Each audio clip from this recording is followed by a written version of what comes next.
रामकृष्ण हरी मंडळी. एका नवीन घटनेच्या व्हिडिओमध्ये आपलं स्वागत आहे. आता आजची गोष्ट थोडी वेगळी आहे. म्हणजे की पुण्यातल्या शहरात म्हणजे पुण्यासारख्या शहरात जर सदाशिव पेठ सेंट्रल जे पुणे मध्यवर्ती ठिकाण पुण्याचं, तिथं बरेचसे विद्यार्थी बाहेरून शिक्षणासाठी येत असतात.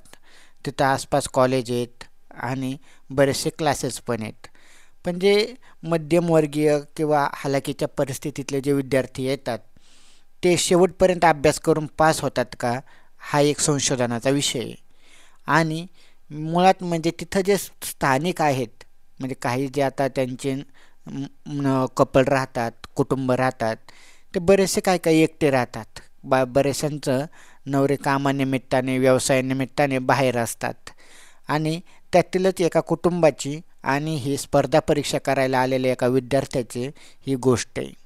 चला, ह्या व्हिडिओ आवडल्यास नक्की चॅनलला सबस्क्राईब करायला विसरू नका.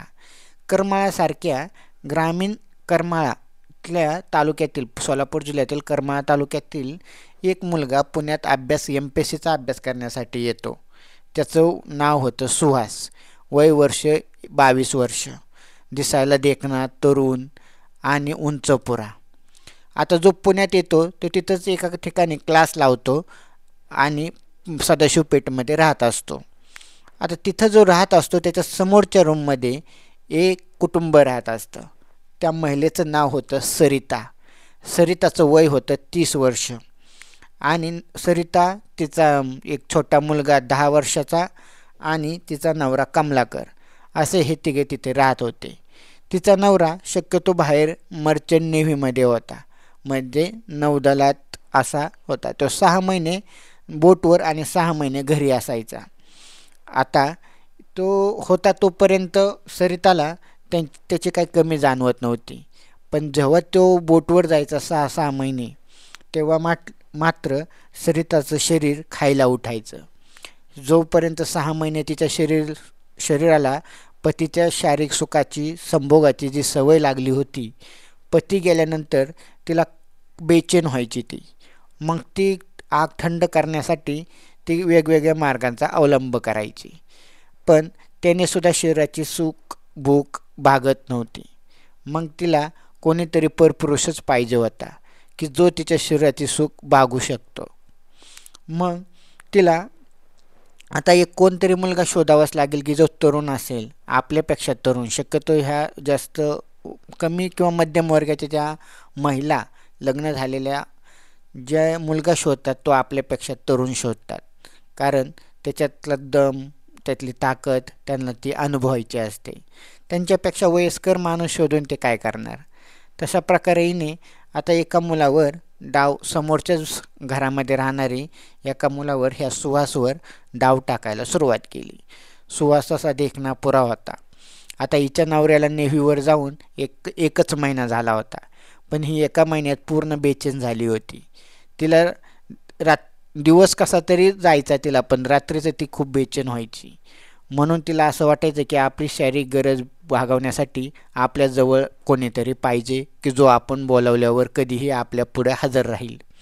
मग तिने समोरच्याच रूममध्ये राहणारा तिचा जो सुहास होता, तिला थोडं बोलायला, ओळख काढायला सुरुवात केली. आता सुरुवातीला सुहासच्या ही मनात काय तिच्याबद्दल नव्हतं. तो तिचा बाहेरच्या गावावरून अभ्यास करण्यासाठी आणि त्याचं करिअर करण्यासाठी आला होता. पण ते करिअर करायच्या नादात जर असा मुलींचा, बायांचा किंवा व्यसनाचा दुसऱ्या जरी नाद लागला तरी पुरुषाचं करिअर कसं बरबाद होतं हे पण आपण पुढं पाहणार आहोत. आता हे सुहास आणि ती सरिता दोघे एकमेकांशी समोरासमोर बोलू लागली.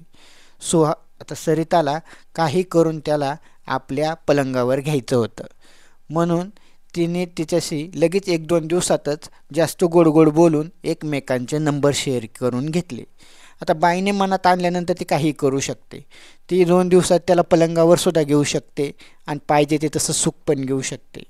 पण त्याच्यात लगेचच्या लगेच मजा नाही. म्हणून तिने सुरुवातीला त्याला म्हणजे सुहासला थोडं आपल्याबरोबर बोलण्यात प्रवृत्त केले, थोडं मोबाईलवर चॅटिंग करण्यात प्रवृत्त केले.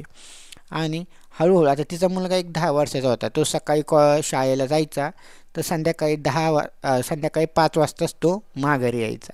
त्याच्यामुळे ही दिवसभर मोकळीच होती आणि हिच्याकडे वेळ पण होता. आता जो सुहास अभ्यास करायचा, सुहासचं असं काय शेड्यूल नव्हतं. त्याच्यामुळं कधी-कधी दुपारचा तो जेवायला रूमवर यायचा आणि तिथंच एक थोडा वेळ झोपायचा आणि झोपून परत अभ्यासाला जायचा. असा त्याचं रुटीन होतं. मग हे तिचा जी सरिता होती तिला माहीत होतं. मग सुरुवातीला त्यांनी फोनवर बोलायला सुरुवात केली, एकमेकांबरोबर गप्पा मारायला सुरुवात केला. आता यातून सुहासचं थोडं करिअरचं जे लक्ष होतं ते दुर्लक्ष झालं. म्हणजे तो ज्या उद्देशाने तिथे आला होता अभ्यास करण्यासाठी त्याचं तिकडे दुर्लक्ष झालं. आता एखादी महिला जर कुठून आली समोरून तर सहजासहजी पुरुष कोणी सोडत नाही. तसं एक दिवशी तिने दुपारची वेळ असताना घरी कोणी नसताना सुहासला आपल्या घरात एक फॅनची वरून धूळ काढण्यासाठी मी खुर्चीवर उभी राहणार आहे आणि तू फक्त खुर्ची धर असं करून त्याला कामानिमित्ताने घरात बोलवलं. आता सुहास आला, दुपारची वेळ होती, आसपास कोणी नव्हतं. सुहासला तिने घरात घेतलं आणि आतून कडी लावली. आता घरात ती दोघेच होती. ती साडीवर होती आणि सुहास आपल्या पॅन्ट शर्टवर होता.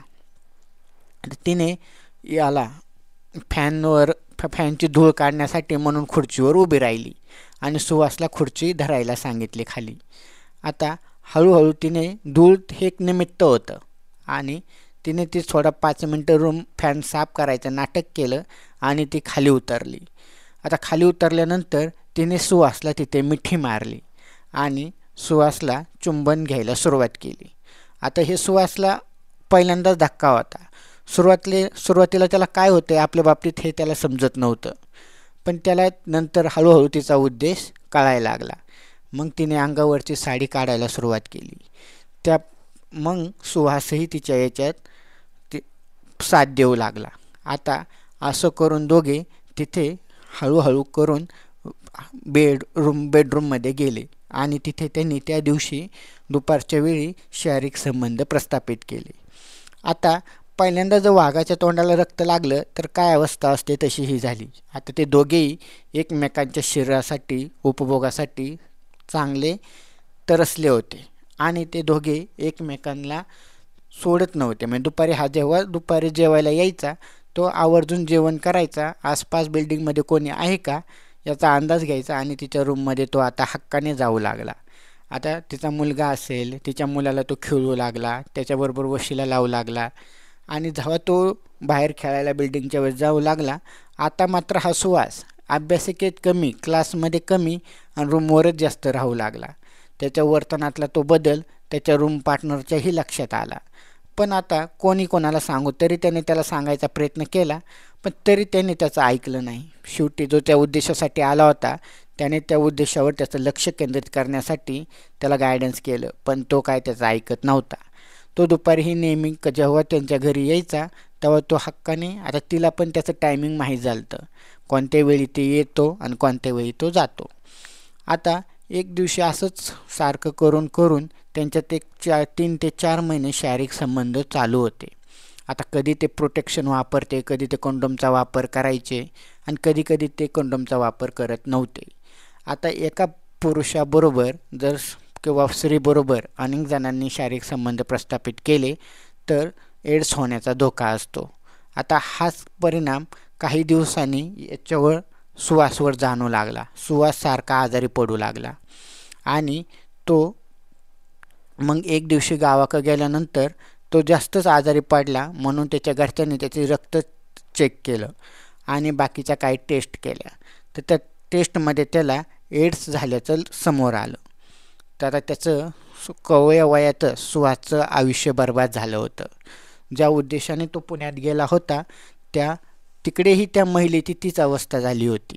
तिनेही सारखी आजारी पडायला लागली आणि तिने तिचं चेक केल्यानंतर तिलाही एड्सचं निदान झालं होतं. म्हणजे कशा प्रकारे दोघांनी एकमेकांच्या आयुष्याचा करिअरचा वाट लावून घेतली आपल्याला ह्या गोष्टीतून कळतं. आता त्या महिलेचा